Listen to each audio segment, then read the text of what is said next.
Assalamualaikum. Semoga selalu dalam keadaan sehat ya. Stay safe and healthy. Virus corona penyebab pandemi COVID-19. Wabah ini cepat menjalar dari satu wilayah ke wilayah yang lainnya, meluas ke negara hingga melintasi benua. Menurut ahli epidemiologi Universitas Indonesia, bagaimanapun perputaran siklus pada alam melatari kemunculan virus baru. Singkatnya, berbagai wabah yang terjadi menurut akademisi dan ilmuwan memiliki kaitan erat dengan tatanan keanekaragaman hayati. Pada hari ini, kita akan bahas lebih lanjut tentang keanekaragaman hayati. Simak lebih lanjut penjelasan berikut ini ya. Jangan lupa berdoa.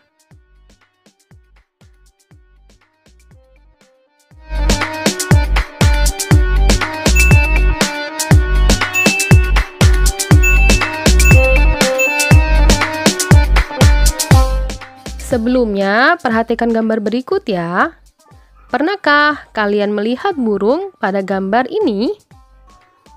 Gambar ini adalah sepasang burung jalak Bali. Jalak Bali merupakan hewan endemik yang hanya ada di Pulau Bali bagian barat, tepatnya di Taman Nasional Bali Barat. Apakah yang dimaksud dengan hewan endemik?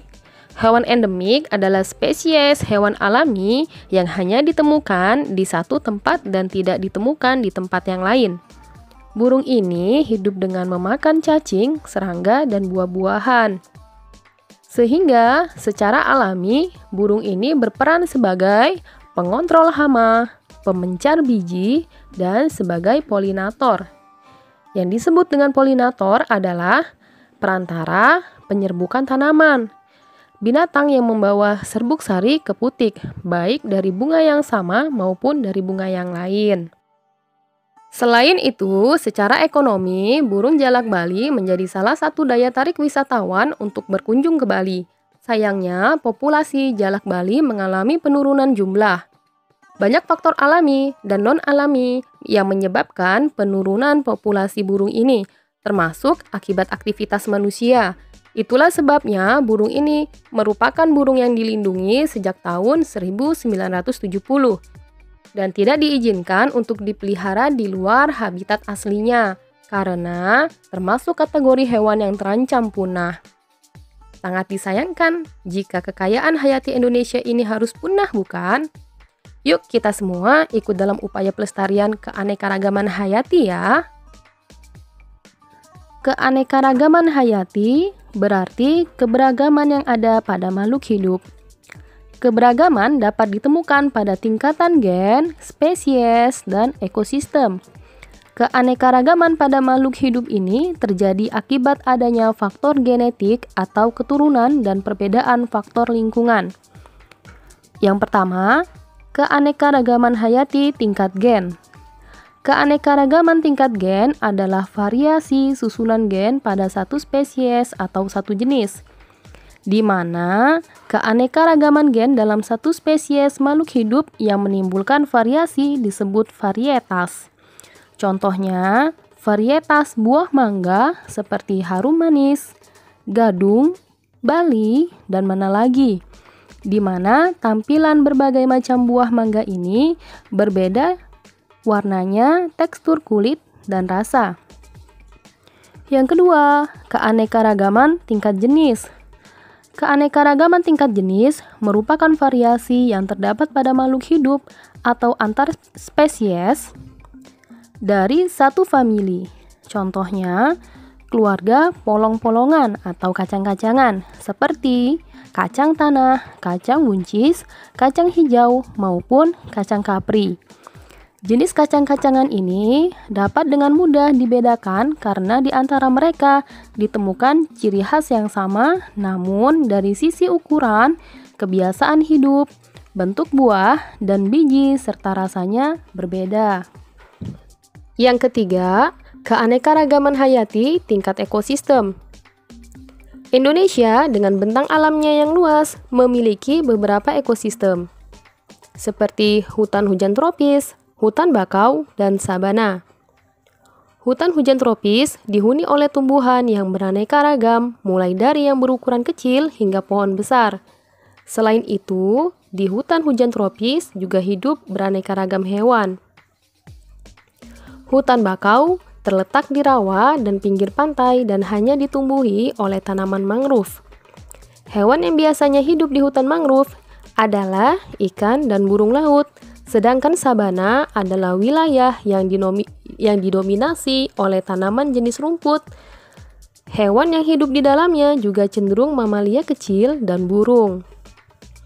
Ketiga ekosistem tersebut memiliki perbedaan yang dapat dilihat dari jenis tanaman, jenis binatang, keadaan tanah, intensitas cahaya matahari, dan curah hujan pada ketiga hutan tersebut.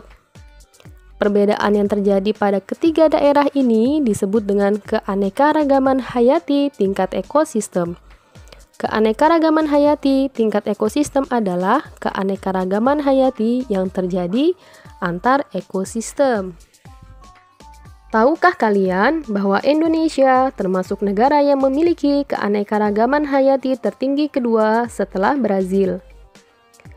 Indonesia secara astronomis terletak 60 derajat lintang utara sampai 110 derajat lintang selatan dan 95 derajat bujur timur sampai 141 derajat bujur timur.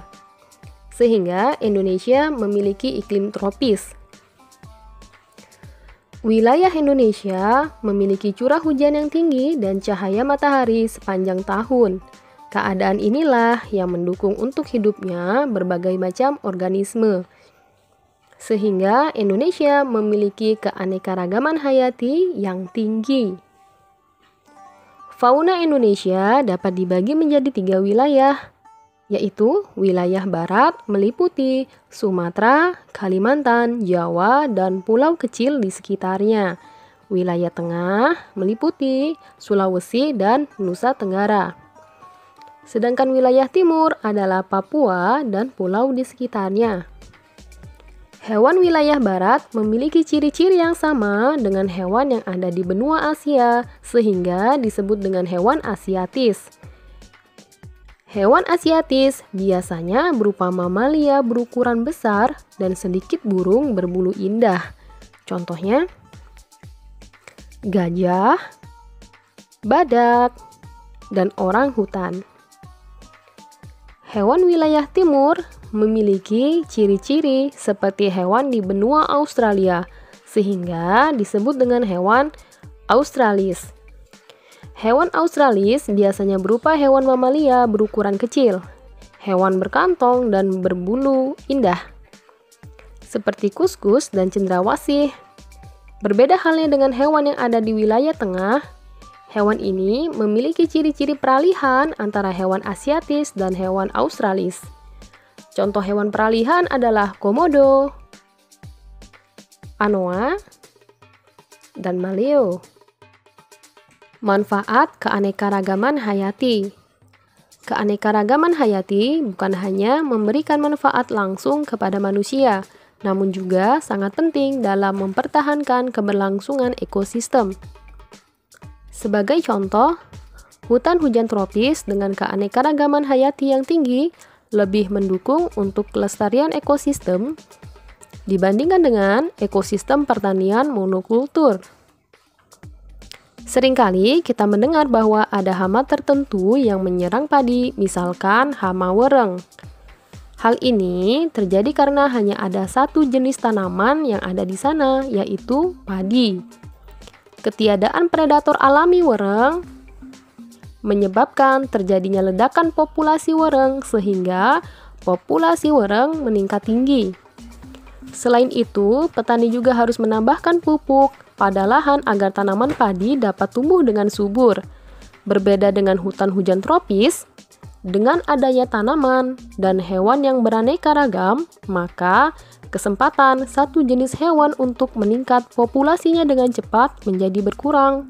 Begitu pula dengan daur materi yang berjalan secara alami tanpa campur tangan manusia. Daun, ranting yang telah mati akan jatuh ke tanah, kemudian diurai oleh jamur dan mikroorganisme lain yang ada di dalam tanah, sehingga tidak perlu dilakukan pemupukan pada lahan hutan hujan tropis. Tetapi, pelestarian keanekaragaman hayati Indonesia harus perlu dilakukan. Pelestarian keanekaragaman hayati di Indonesia. Keanekaragaman hayati dapat mengalami penurunan baik karena faktor alam maupun akibat aktivitas manusia. Bencana alam, misalnya kebakaran hutan, merupakan salah satu faktor alam yang mengakibatkan kerusakan ekosistem yang dapat mengancam berkurangnya keanekaragaman hayati. Secara umum, aktivitas manusia memiliki andil besar terhadap berkurangnya keanekaragaman hayati Indonesia. Seringkali, aktivitas manusia yang bertujuan untuk meningkatkan perekonomian malah mengancam keanekaragaman hayati. Misalnya, alih fungsi lahan hutan hujan tropis menjadi perkebunan, pertanian, dan keperluan lainnya. Kegiatan-kegiatan tersebut mengakibatkan berkurangnya habitat beberapa makhluk hidup yang hidup di hutan hujan tropis dan juga berakibat pada musnahnya spesies tertentu. Luar biasa ya kekayaan alam Indonesia. Sungguh beruntung kita yang menjadi warga negara Indonesia. Kita harus selalu bersyukur kepada Tuhan Yang Maha Esa karena lahir di negeri yang kaya akan keanekaragaman hayati. Hal tersebut merupakan gambaran kecil betapa Tuhan memberkahi Indonesia dengan keanekaragaman flora dan fauna, baik di daratan maupun di lautan. Terima kasih telah semangat belajar hari ini. Sampai jumpa pekan depan. Assalamualaikum.